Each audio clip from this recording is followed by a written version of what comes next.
How was everybody doing this morning? This is L.A.Kendrick on this chilly morning with another tale from the vault of Would You Dare. All right, you guys, this is that merch. These are the t-shirts that came with the with the books that I sent out. Thank you for purchasing the book. And each one of you that purchased the book, I sent out a free t-shirt with the pose of God on it. Hope you guys are liking it and enjoying every minute of it. So again, what we do here, we talk about everything cryptid, supernatural, serial killers, demonic, paranormal, alien, extraterrestrial, UFOs, you name it, we talk about it here, right? And this is just giving back to the fans so that the fans have something, and I'm showing my appreciation because that's where we brainstorm at here, okay? This is where we do our thing. But I'm gonna keep talking. Have you guys ever seen those areas, right? Where you look at a bridge or you see a nice area and you want to go think and contemplate and keep your mind at ease where you want to get away from people. And there's always that one rickety bridge or area that's secluded that you go to. And you know it's kind of creepy, maybe not so much in the daytime, but in the nighttime, at night or in the evening, it gets kind of creepy. And if you're from back home, if you guys are listening from back home, you know what I'm talking about, the trestle. That's one of the places, you guys know I ain't even got to go into a lot of detail, right over by a little river. And sometimes we found body parts floating in the water, which is kind of weird coming up. But what I want to share with you today is a haunting or haunted area. So again, you take this information with a grain of salt. All we do is we do as a cohesive unit, we just find a spot on the internet, we pick up something, and then we run with that story. Process it how you will with a grain of salt, or however you do it, okay? We're just here to speculate, imagine, and have a good time. That's it. That's what we're doing here, right? Some of the stuff has eyewitness accounts, like some of the stuff that I've experienced. I've seen a lot of stuff, man, but got some of it on footage, but you know, it is what it is in those terminologies. But the party don't start till you walk in, and now that you're here, let's begin. Let's get right into it. All right. This is an area in Missouri called Zombie Road. Let's go ahead. This article was posted in 2015, November 17th. And it's titled, What Waits Down Zombie Road? In the backcountry of Missouri lies a sinister stretch of road crawling with strange legends and eerie sightings. And we do everything live at the time and unedited and raw, so we don't do any takeovers or do-overs, all right? Give it that organic feeling.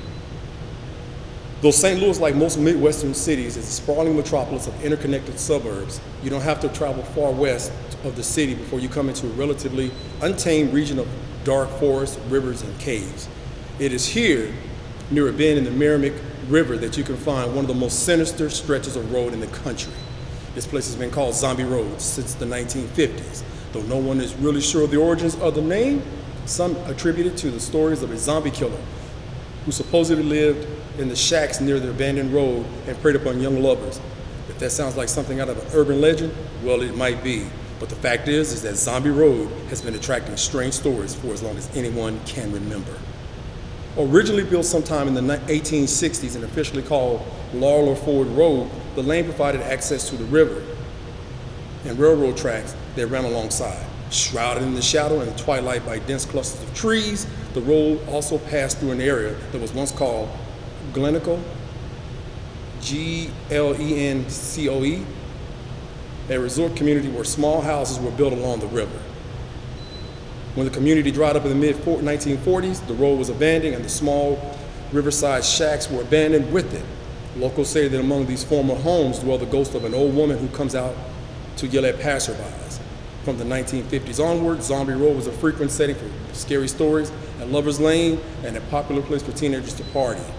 The legend surrounding Zombie Road runs the gamut from the aforementioned zombie killer who may have given the road its name, and accounts of an abandoned insane asylum, an orphanage run by sadists, a hiker who stumbled upon a cemetery of murdered children, through the local historians, though the local historians have found roundly refute most of these tales. Perhaps the more likely accounts of a ghost of a man who was hit by a train in the 1970s and now haunts the area. While it seems there's no record of anyone dying on the railroad tracks at that time, there was a woman who was hit by a train there in 1876, and many people believe that she is the actual source of the haunting.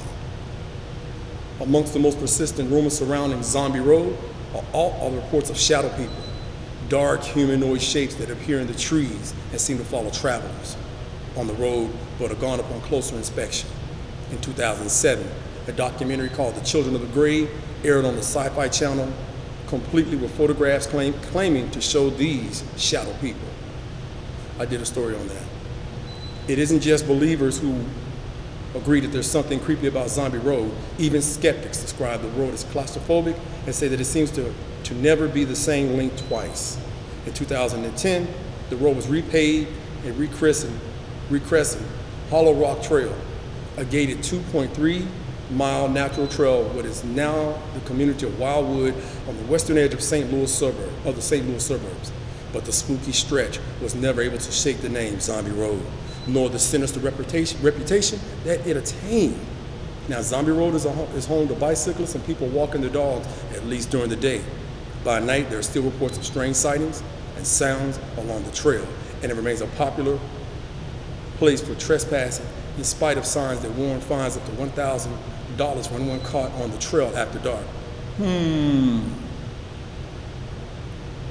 Whether or not the specters and shadow people still haunt Zombie Road, there's one thing you can be sure of: the police do.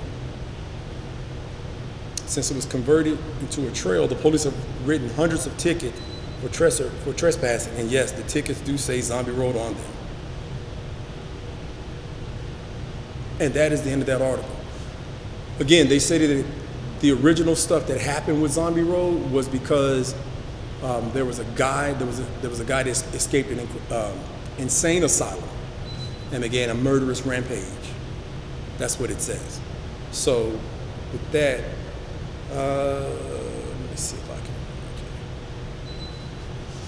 This is, I guess it's supposed to be a shadow person. This is the bridge. If you guys can see that, it's supposed to be a shadow person. So, yeah.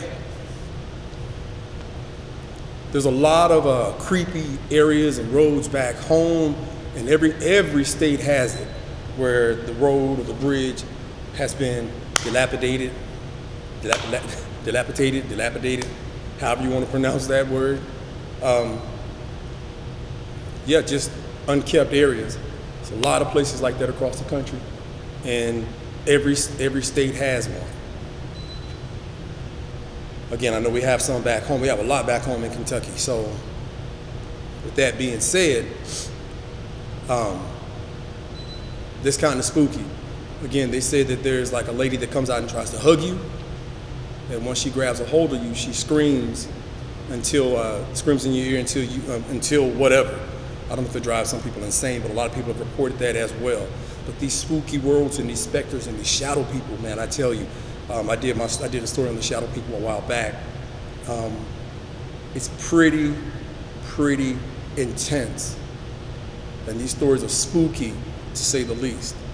Would you want to be out there caught with your girlfriend trying to make out on Zombie Road, and all of a sudden a specter floats through your car or in front of your car or around you, or a crazed lunatic from an escaped insane asylum that's been hiding in the wooded area comes out and attacks you in the middle of you getting busy? And then, like I say, the cops are saying don't be out here past a certain time. What's up with that? Is there any truth to that? Is there any facts to this fiction, or fictionist tale, as they like to say? Something's going on. Something's been going on for quite some time. All right. Would you dare want to be caught out there? All right. I'm gonna wrap it up. Get back and go ahead and get some running in the gym. It's a little cold outside. I think it's like 29 degrees. It's a little chilly to be trying to run out there in that. But make sure that you like, share, comment, and subscribe. Please, you guys, grab a copy of The Foes of God. This is an incredible story. It's an incredible tale. I promise you. Once you get it, once you read it, you won't want to put it down. Once you start, you won't put it down. I promise you. It's a great story. It's an amazing story. It ties off and it ends the Destiny versus Chaos series. Again, like, share, comment, and subscribe, and follow me on my YouTube channel with the same L.A.Kendrick, L.A.Kendrick Books.